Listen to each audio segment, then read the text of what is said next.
Samsung has announced 2 updates to its premium Galaxy Book line, the Galaxy Book 2 Pro and Galaxy Book 2 Pro 360. The devices will start at $1,049.99 and $1,249.99 respectively. They hit shelves on April 1st with pre-orders beginning on March 18th.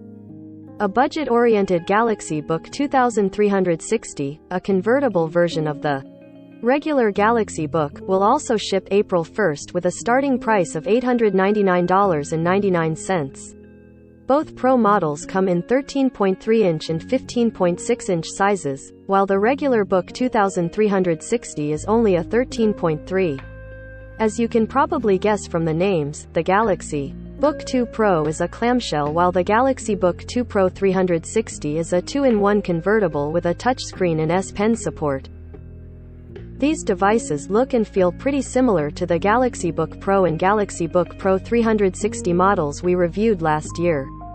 Like its predecessor, the smallest Galaxy Book 2 Pro is just 1.92 pounds and 0.44 inches thick. It's still one of the absolute lightest clamshell laptops you can buy, and picking it up really messes with your mind. But it also makes remarkably few compromises for that portability.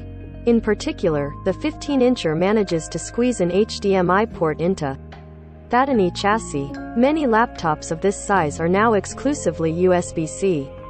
The 360 model is, as you'd anticipate, a bit heavier. The primary chassis update is that all the new models feature 1080p webcams. There are also some new software features meant to enhance the video call experience, including some new background and face effect features, as well as an auto-framing tool that keeps you centered as you move around. This is a fairly predictable investment as more workers continue to embrace remote and hybrid setups. The displays, all FHD AMOLED, are also brighter than they were on last year's models. I wasn't floored by the brightness on either of the 2021 Galaxy Book Pros, so I'm happy to see this change. I did catch some glare from the bright lights in Samsung's demo area, though I didn't have trouble seeing anything on the screens. Unfortunately, all of these devices still have the cursed 16:9 aspect ratio, which many other premium lines have moved away from this year.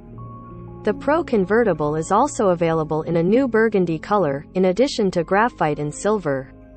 It's very pretty in person and feels smooth, though the graphite offering is still my favorite.